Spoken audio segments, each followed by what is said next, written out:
ارشاد فرمایا مثل الذین ينفقون اموالهم فی سبیل اللہ، ان لوگوں کی مثال جو اپنا مال اللہ کے راستے میں خرچ کرتے ہیں، کمثل حبۃ، ان کی مثال ایک دانے جیسی ہے، انبتت سبع سنابل، وہ ایک دانہ 7 بالیاں 7 بالیاں اگاتا ہے، فی کل سنبلۃ 100 حبہ، ہر ایک بالی میں 100 دانے ہوتے ہیں۔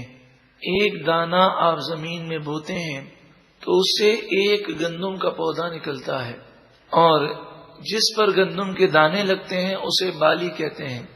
ایک دانہ آپ نے خاک میں ملایا تو اس سے ایک پودا نکلا جس میں 7 بالیاں ہیں، اور ہر بالی میں 100 دانے ہیں، ایک کے بدلے آپ کو 700 عطا کیے گئے۔ یہاں پر ایک مثال سمجھائی گئی کہ جس طرح ہم ایک دانہ زمین میں بو دیتے ہیں، بظاہر ایسا محسوس ہوتا ہے یہ دانہ فنا ہو گیا، زمین کے اندر چلا گیا، مگر اس کا ثمرہ، اس کا پھل ایک کے بدلے 700 میں ملتا ہے۔ کوئی اللہ کی راہ میں جب خرچ کرتا ہے تو بظاہر یہ محسوس ہوتا ہے کہ میں نے 1 روپیہ اللہ کی راہ میں دیا، وہ 1 روپیہ مجھ سے چلا گیا، لیکن اس ایک کے بدلے میں اللہ تعالیٰ 700 عطا فرماتا ہے۔ جیسا اخلاص ایک کے بدلے میں 10 سے لے کر 700 تک دیا جاتا ہے۔ واللہ یضاعف لمن یشاء، اور اللہ جس کے لیے چاہے اس کے لیے اور بڑھا دے۔ کچھ 700 میں اللہ کی رحمت منحصر نہیں ہے، وہ جسے چاہے 700 عطا فرمائے اور جسے چاہے اس سے زیادہ عطا فرمائے۔ واللہ واسع علیم، اور اللہ وسعت والا، علم والا ہے۔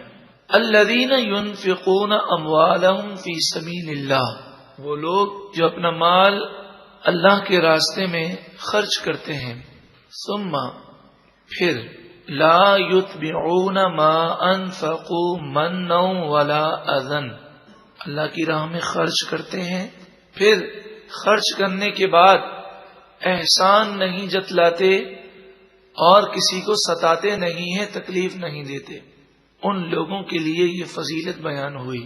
لہم اجرہم عند ربہم، ان کے لیے ان کا اجر ہے ان کے رب کے پاس۔ ولا خوف علیہم ولا هم یحزنون، ان پر نہ کوئی خوف ہوگا اور نہ وہ غمگین ہوں گے۔ بعض لوگوں کی عادت ہوتی ہے کہ جب کسی کی مدد کر لیتے ہیں تو پھر جب دیکھو احسان جتلاتے رہتے ہیں، سناتے رہتے ہیں، بسا اوقات وہ طنزیہ جملے بھی کہہ دیتے ہیں جس سے سامنے والے کی عزت مجروح ہوتی ہے، اس کی دل آزاری ہوتی ہے۔ قرآن مجید فرقان حمید نے ایک اصول بیان کیا، ارشاد فرمایا قول معروف، اچھی بات کہہ دینا، ومغفرۃ، اور معافی مانگ لینا، خیر من صدقۃ، اس صدقے سے بہتر ہے، یتبعها اذى، کہ جس کے بعد ستانا ہو۔ یعنی کوئی آپ سے مانگنے کے لیے آتا ہے، آپ کا عزیز ہے، رشتہ دار ہے، آپ سمجھتے ہیں کہ وہ ضرورت مند ہے، لیکن آپ اس سے معذرت کر لیتے ہیں۔ قرآن مجید فرقان حمید نے فرمایا یہ اس سے بہتر ہے کہ صدقہ دینے کے بعد، خیرات کرنے کے بعد اس کو ستایا جائے، تانے دیے جائیں، اس سے بہتر یہ ہے کہ بندہ اس سے معافی مانگ لے۔ اس سمجھانے کے لیے عرض کیا گیا انسان کو چاہیے کہ وہ اللہ کی راہ میں صدقہ بھی دے، خیرات بھی کرے، اور اپنی نمازیں اور اپنی عبادتیں ضائع نہ کرے۔ اب اگر کسی سے کہا جائے کہ ریاکاری نماز میں نہ کرو تو اس کا ہرگز یہ مطلب نہیں ہوتا کہ نماز ہی چھوڑ دو، بلکہ اس کا مطلب یہ ہوتا ہے کہ نماز کی اصلاح کرو۔ اسی طرح صدقے کا بھی یہی حکم ہے۔ واللہ غنی حلیم، اور اللہ غنی ہے، کسی کا محتاج نہیں، حلیم ہے، حلم والا ہے، وہ تمہاری نافرمانیوں پر بھی گرفت فوراً نہیں فرماتا۔ 2 باتیں یہاں پر مفسرین فرماتے ہیں، اگر تم صدقہ نہ دو گے تو اللہ تعالیٰ تمہارے صدقوں کا حاجت مند نہیں ہے، اور نہ اللہ تعالیٰ اس کا محتاج ہے، نعوذ باللہ من ذالک، کہ تم صدقہ دو گے تبھی غریب کا پیٹ بھرے گا۔ وہ اگر چاہے تو تمہیں غریب کر دے اور اسے مالدار کر دے. وہ غنی ہے، حلیم ہے، اس کی ڈھیل سے عبرت حاصل کرو اور توبہ کر لو اس سے پہلے کہ وہ گرفت فرمائے. کہ اس وقت تم کنجوسی کرتے ہو اور تمہاری پکڑ نہیں ہوتی تو وہ حلیم ہے، وہ ڈھیل دیتا ہے، لیکن جب گرفت فرماتا ہے تو اس کی گرفت اور اس کے عذاب سے بچانے کی دنیا میں کسی کو طاقت نہیں. یا ایھا الذین آمنوا، اے ایمان والوں، لا تبطلوا صدقاتکم بالمن والاذی، احسان جتلا کر اور ستا کر تانے دے کر اپنی نیکی کو، اپنے صدقات کو ضائع مت کرو. کالذی، اس شخص کی طرح، ينفق مالہ رئاء الناس، جو اپنا مال لوگوں کو دکھانے کے لیے خرچ کرتا ہے، ریاکاری کرتا ہے. تو جس طرح ریاکار کا صدقہ ضائع چلا جاتا ہے، دکھاوے کی نیکی قبول نہیں ہوتی، ویسے ہی صدقہ کر کے، خیرات کر کے احسان جتلانا بھی صدقے کو ضائع کر دیتا ہے. ریاکاری کی آفت سے بچنا بھی ضروری ہے. اگر قرآن و حدیث کی مزید معلومات آپ حاصل کرنا چاہیں تو کیسٹ حاصل کریں. یہ کامیابی نہیں، ناکامی ہے. ریاکار یہ سمجھتا ہے کہ لوگوں میں میری واہ واہ ہو گئی، میں کامیاب ہو گیا. قرآن و حدیث کی روشنی میں یہ ہمیں معلوم ہوتا ہے یہ کامیابی نہیں، ناکامی ہے. وَلَا يُؤْمِنُ بِاللَّهِ وَالْيَوْمِ الْآخِرِ، اور وہ شخص اللہ اور آخرت کے دن پر ایمان نہیں رکھتا. تو جو شخص اللہ اور آخرت کے دن پر ایمان نہ رکھتا ہو، وہ اگر کسی غریب کی مدد کرے تو بتائیے اس کو ثواب ملے گا؟ نہیں ملے گا. ایسے ہی صدقہ کر کے احسان جتلانے والے کو بھی ثواب نہیں ملے گا. فَمَثَلُهُ، پس ایسے شخص کی مثال، کمثل صفوان، جیسے مثال ایک چکنے پتھر کی، چکنی چٹان کی. صفوان چکنا پتھر، چکنی چٹان. علیہ تراب، جس پر مٹی ہو، تراب مٹی. فاصابہ وابل، پھر اس پر تیز بارش گزرے. اب ذرا تصور کریں کہ پہاڑوں پر، وہ پہاڑ کہ جن کی چٹانیں چکنی ہیں، یہ چکنا پتھر ہے، اس کے اوپر اگر مٹی کا ڈھیر جم جائے اور کوئی اس پر اپنی فصل اگا دے، تیز بارش آئے گی تو مٹی بھی بہہ جائے گی اور اس کی فصل بھی بہہ جائے گی. فترکہ صلدا، بس وہ تیز بارش آئی اور اس نے صلدا بنا دیا، یعنی اس پتھر کو دوبارہ چکنا کر دیا. ساری محنتیں ضائع ہو گئیں. لا یقدرون علی شیء مما کسبوا، جو انہوں نے محنتیں کی اس سے انہوں نے کچھ نہ پایا، محنتیں ضائع ہو گئیں. ایسے ہی دکھلاوا کرنے والا محنت کرتا ہے لیکن اس کے عمل کا کوئی ثواب نہیں دیا جاتا. ایسے ہی صدقہ کرنے والا، خیرات کرنے والا جو احسان جتلا رہا ہے یا طنز و طعنے دے کر اس غریب کے دل کو دکھا رہا ہے، تو ایسا شخص اپنی محنت سے کوئی صلہ کل بروز قیامت نہیں پائے گا. اللہ تعالی ہم سب کو اخلاص کے ساتھ قربانی کرنے کی توفیق عطا فرمائے.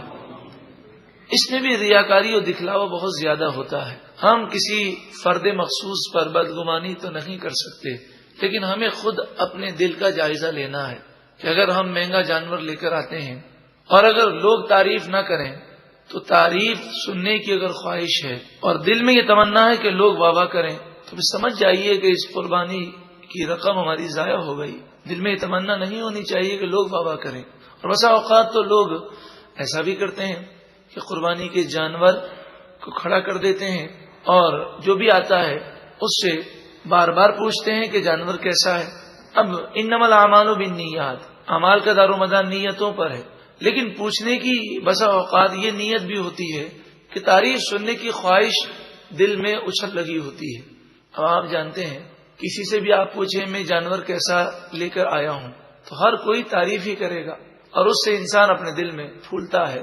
اللہ کی رضا کے لیے جانور لے کر آئیں اور اللہ کی بارگاہ میں گر گڑا کر دعا کریں، اے پروردگار جس طرح تو نے ابراہیم علیہ السلام کی قربانی قبول فرمائی، جس طرح تو نے ہمارے پیارے آقا صلی اللہ علیہ وآلہ وسلم کی قربانی قبول فرمائی، ہماری بھی قربانی قبول فرما. قبولیت کی فکر ہونی چاہیے. لوگ کیا کہتے ہیں واہ واہ کرتے ہیں اس کی فکر نہ رکھیں. واللہ لا یہدی القوم الکافرین، اور اللہ کافر قوم کو ہدایت نہیں دیتا. اب ان لوگوں کی مثال بیان کی جا رہی ہے جو اللہ کی رضا کے لیے مال خرچ کرتے ہیں. وَمَثَلُ الَّذِينَ يُنْفِقُونَ أَمْوَالَهُمُ ابْتِغَاءَ مَرْضَاتِ اللَّهِ، ان لوگوں کی مثال کہ جو اپنا مال اللہ کی رضا کو حاصل کرنے کے لیے خرچ کرتے ہیں. وَتَثْبِيتًا مِّنْ أَنفُسِهِمْ، اور اپنے نفس کو مضبوط کرنے کے لیے خرچ کرتے ہیں. یعنی مال خرچ کرنے کی دو نیتیں ہیں، ایک تو یہ کہ اللہ راضی ہو جائے، اور دوسری نیت یہ ہے کہ جب انسان مال خرچ کرتا ہے تو اس کے دل سے مال کی محبت نکل جاتی ہے. اور اگر مال جمع کرنے کا عادی ہو اور خرچ نہ کرے تو محبت مال بہت بڑھ جاتی ہے، یہاں تک کہ جب وہ دنیا سے جاتا ہے تو موت کے جھٹکے بھی اپنی جگہ سختی رکھتے ہیں. یہ بھی بہت بڑا جھٹکا ہوتا ہے، اور انتہائی وہ حسرت کے ساتھ جاتا ہے کہ میں اپنے مال سے جدا ہو رہا ہوں. انسان اگر مال خرچ کرتا رہے تو خرچ کرنے کی برکت سے اس کے دل سے دنیا کی محبت نکل جاتی ہے. مال آتا ہے جاتا ہے لیکن نہ آنے کی خوشی رہتی ہے نہ جانے کا غم ہوتا ہے. امام غزالی علیہ رحمہ فرماتے ہیں کہ تم نیکی کے مقام پر اس وقت پہنچو گے جب پتھر اور سونا تمہارے لیے برابر ہو جائے. اب یہ مقام کیسے حاصل ہو؟ تو بزرگان دین فرماتے ہیں کہ دنیا کی محبت اور مال کی محبت تو ہر ایک میں ہے. پتھر اور سونے کا ڈھیر اگر رکھا جائے تو دونوں ہماری نظر میں برابر نہیں ہے، لیکن بزرگان دین کی نظروں میں دونوں برابر تھے. انہوں نے یہ مقام حاصل کیا اللہ کے فضل و کرم سے. اور ہم اپنی محبت دنیا کا علاج اس طرح کر سکتے ہیں کہ خوب اللہ کی راہ میں دیں. جب انسان اللہ کی راہ میں دے گا تو ایک نہ ایک دن وہ تصور قائم ہوگا کہ جہاں میں نے دیا ہے آخرت میں مجھے وہاں پہنچنا ہے، اور آخرت کی محبت پیدا ہوگی اور دنیا کی محبت میں کمی واقع ہوگی. بات یہ نہیں ہے کہ آپ کے پاس دولت ہے یا نہیں ہے، بات یہ ہے کہ جائز ذرائع سے آپ نے حاصل کیا یا نہیں، جائز ذرائع میں خرچ کیا یا نہیں، اس دنیا کی محبت ہے یا نہیں. اگر دنیا کی محبت نہ ہو اور جائز ذرائع سے وہ حاصل کرے، جائز ذرائع میں خرچ کرے اور اللہ اور اس کے رسول کی فرما برداری میں کوئی کوتاہی نہ کرے تو وہ مال کوئی برا نہیں ہے. حضرت عثمان غنی رضی اللہ تعالی عنہ کے خزانے کے صدقے میں اللہ تعالی ہمیں اگر مال دے تو ایسا دل بھی دے جو اس کی راہ میں خرچ کرنے والا ہو. کمثل جنت بغبوۃ، جیسے مثال اس باغ کی بربوہ. ربوہ کہتے ہیں ایک ایسا علاقہ جو اونچائی پر ہو، جیسے کوہ مری، گلگت اور ایسے علاقے جو سرد علاقے ہیں، ان علاقوں کو ربوہ کہتے ہیں. اور وہاں اگر بارش ہو، وہاں جو درخت ہوتے ہیں، جو باغات ہوتے ہیں، بارش کی وجہ سے وہ دگنے پھل دیتے ہیں. اور اگر بارش نہ ہو تو یہ اتنی بلندی پر ہوتے ہیں کہ ہر وقت ہوا میں نمی رہتی ہے. یہ شبنم اور یہ نمی ان کے لیے کافی ہوتی ہے. کمثل جنت بربوہ، جیسے وہ باغ جو ربوہ پر ہو، بلند مقام پر ہو. اصابہا وابل، وابل تیز بارش کو کہتے ہیں. اس باغ کو تیز بارش پہنچے، فآتت اکلہا ضعفین، تو وہ باغ دگنے پھل دیتا ہے. بارش ہو جائے تو دگنے. فإن لم یصبھا وابل، پھر اگر کسی سال تیز بارش نہ ہو، فطل، تو اسے شبنم کافی ہے. یعنی وہ سدا بار باغ ہے جسے خزاں نہیں آئے گی، وہ کبھی اجڑتا نہیں ہے. ایسے ہی اللہ کی راہ میں دینے والا، اللہ کی رضا کے لیے دینے والا اور دے کر احسان نہ جتلانے والا، تانے نہ دینے والا ایسی نیکی کر رہا ہے کہ اس نیکی کا صلہ وہ آخرت میں بھی پائے گا اور دنیا میں بھی پائے گا. واللہ بما تعملون بصیر، اور اللہ تمہارے تمام کاموں کو دیکھ رہا ہے. یہ وہ تصور ہے جو ہر ختم قادریہ شریف کے بعد جب ذکر ہوتا ہے تو یہ تصور قائم کیا جاتا ہے. اور کئی بھائیوں نے بتایا کہ ختم قادریہ شریف کی برکتوں سے اللہ دیکھ رہا ہے، اللہ سب سے بڑا ہے. جب یہ ذکر ہوتا ہے تو ایک عجیب سما ہوتا ہے، دل اللہ کی یاد میں رو رہا ہوتا ہے، اور وہ کہتے ہیں اگر ہم ایک ہفتہ ختم قادریہ میں نہ آئیں تو ہمیں ایسا لگتا ہے جیسے ہماری بیٹری چارج نہ ہوئی۔ آپ بھی آئیے، خواتین کے لیے ہر ہفتے کو دوپہر 2:30 بجے سے لے کر 4:15 بجے تک قادریہ لان، شہزادہ لان، جیل چورنگی کے پاس یہ ختم شریف ہوتا ہے، اور مردوں کے لیے ہر اتوار عصر تا مغرب مسجد بہار شریعت میں۔ اللہ تبارک و تعالی ہمیں یہ تصور قائم کرنے کی توفیق عطا فرمائے کہ جو بھی کام کر رہے ہوں ہم یہ نہ دیکھیں دنیا دیکھ رہی ہے، بلکہ یہ دیکھیں میرا رب دیکھ رہا ہے۔ جو ریاکاری کر کے یا احسان جتلا کر یا ستا کر اپنے صدقے اور اپنی نیکی کو ضائع کرتے ہیں، انہیں سمجھایا جا رہا ہے ایا ود احدکم، کیا تم میں سے کوئی یہ پسند کرتا ہے ان تکون لہ جنت من نخیل، کہ اس کا ایک باغ ہو، من نخیل کھجور کا باغ ہو، واعناب اور انگور کا باغ ہو۔ مفسرین فرماتے ہیں کھجور اور انگور کا اس لیے ذکر کیا گیا کہ عرب میں یہ دونوں پیداوار مالدار ہونے کی علامت ہوتے، کیونکہ اور دیگر پھلوں کو اسٹور کرنا ان کے لیے بڑا مشکل ہوتا، کیونکہ اس زمانے میں ذخیرہ کرنے کے وہ انتظامات نہ تھے۔ لیکن کھجور یہ کئی سالوں تک بغیر سڑے قائم و دائم رہتی ہے، خشک ہو جائے تو چھوارے بن جاتی ہے۔ انگور کشمش اور منقع میں وہ تبدیل ہو جاتا ہے، جو پیلے انگور ہیں وہ کشمش بن جاتے ہیں اور جو کالے انگور ہیں وہ منقع بن جاتے ہیں۔ تو یہ وہ مال تھا کہ اگر نہ بکے تو نقصان کا کوئی امکان نہیں تھا، اس لیے یہاں پر کھجور اور انگوروں کے باغ کا ذکر کیا گیا۔ مراد یہ ہے کہ کسی نے ساری زندگی محنت کی ہو، اب وہ بوڑھا ہو چکا ہو اور اس کے چھوٹے چھوٹے بچے ہوں، اس کی فیکٹری ہے، اس کا کاروبار ہے، تجری من تحتها الانہار، ان باغات کے نیچے سے نہریں رواں دواں ہوں، یہ بھی ان باغات کی فراوانی کی طرف اشارہ ہے۔ لہو فیہا من کل الثمرات، اور نہ صرف کھجور انگور ہوں بلکہ اس کے لیے ان باغات میں ہر قسم کے اور پھل بھی ہوں۔ وَأَصَابَهُ الْكِبَرُ، اور اسے بڑھاپا پہنچ گیا ہو، وَلَهُ ذُرِّيَّةٌ ضُعَفَاء، اور اس کے بچے بھی چھوٹے چھوٹے ہوں۔ اب آپ بتائیے، انسان بوڑھا ہو جائے اور کام کاج کے قابل نہ رہے اور وہ ریٹائر ہونے لگے اور اس کے چھوٹے چھوٹے بچے ہوں، اور بچے ابھی پاؤں پر کھڑے نہیں ہوئے، کمانے کے قابل نہیں ہوئے، فی زمانہ یوں سمجھے وہ تعلیم حاصل کر رہے ہیں، تو اسے یہی امید ہوتی ہے اتنی بڑی فیکٹری ہے، کوئی بات نہیں، میرا بڑھاپا بھی گزر جائے گا اور بچوں کی تعلیم بھی مکمل ہو جائے گی۔ ساری زندگی میں محنت مشقت کر کے اس فیکٹری کو میں نے سجایا ہے۔ قرآن مجید فرقان حمید نے فرمایا سوچو کہ اتنی محنت کے بعد یہ چیز حاصل ہوئی ہو۔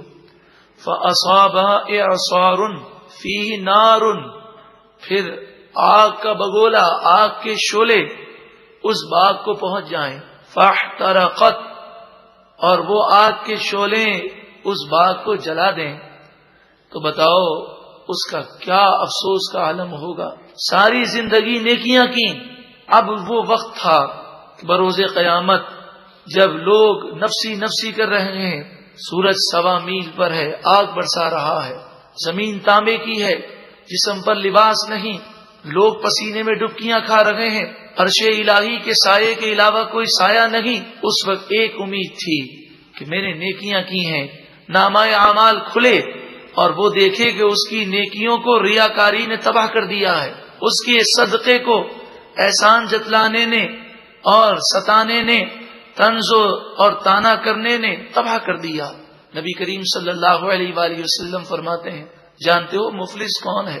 صحابہ نے کہا جس کے بعد درہم و دینار نہ ہو۔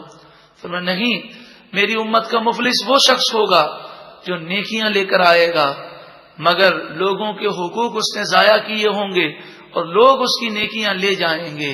بتائیے کس قدر ندامت اور افسوس ہوگا۔ یہ مثال سمجھائی گئی کہ دنیا میں اگر باغ جل جائے، فیکٹری تباہ ہو جائے، بوڑھا آدمی ہے، چھوٹے چھوٹے بچے ہیں، افسوس کے مارے نیندیں حرام ہو جاتی ہیں، لیکن دنیا کا کیا ہے، چند سالہ زندگی ہے۔ اب بڑھاپے کے بعد وہ کتنا عرصہ باقی رہے گا کسی کو نہیں معلوم، مگر اگر آخرت تباہ ہو گئی تو ہمیشہ ہمیشہ کی تباہی ہے۔ اللہ تعالی ہمیں عقل سلیم عطا فرمائے۔ کذالک، اسی طرح، یبین اللہ لکم الآیات، اللہ تعالی تمہارے لیے اپنی آیات بیان کرتا ہے، لعلکم تتفکرون، تاکہ تم غور و فکر کرو، سوچو کہ تم کیا کر رہے ہو۔